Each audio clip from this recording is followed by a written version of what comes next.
Welcome. My name is Peter Strong, and I'm a professional psychotherapist specializing in mindfulness therapy for the treatment of anxiety disorders, including agoraphobia.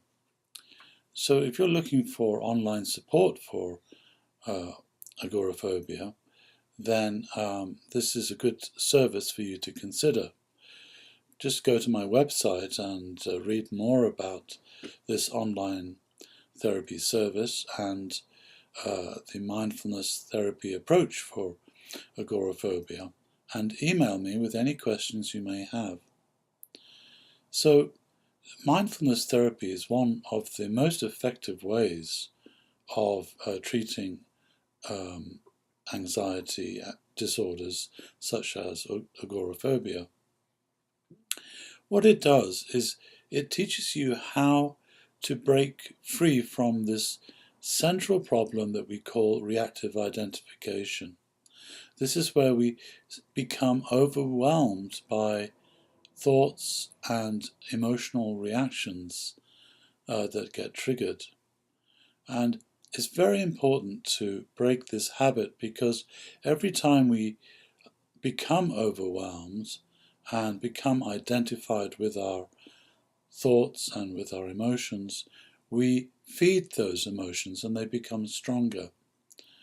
And this simply intensifies the anxiety.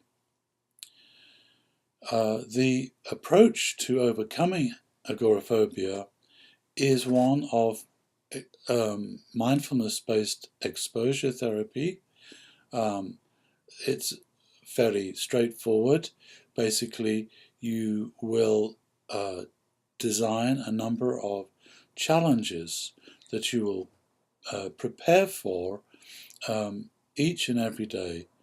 And you start with very simple challenges that you can do with very little anxiety. But nevertheless, you prepare for that challenge, whether it's walking outside into the garden or walking around the corner. That's often a big trigger for many agoraphobics when they can no longer see their house. Whatever the challenge, we practice for it beforehand, and that's really what makes mindfulness-based exposure therapy for agoraphobia somewhat different than more conventional approaches. We do this by playing through the challenge in our mind. We imagine ourselves doing the challenge, but we would then watch for any anxiety that gets triggered in the mind. And this is before we do the challenge.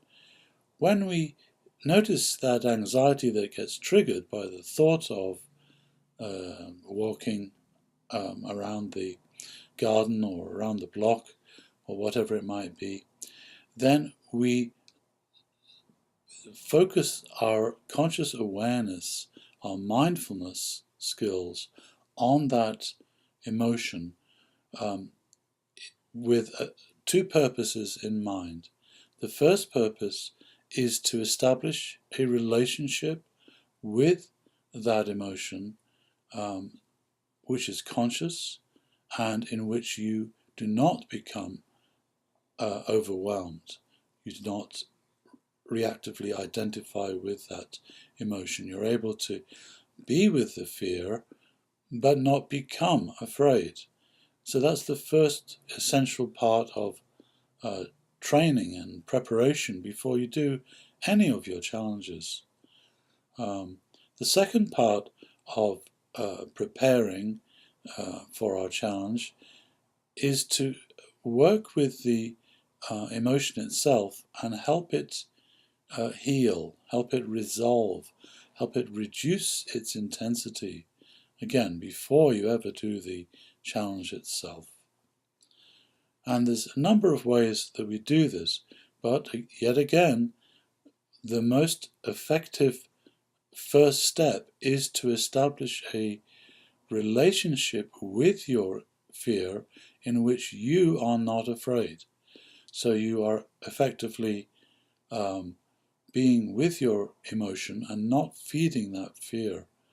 So you, in that process, develop more and more freedom from that fear. You become stronger by sitting with that fear.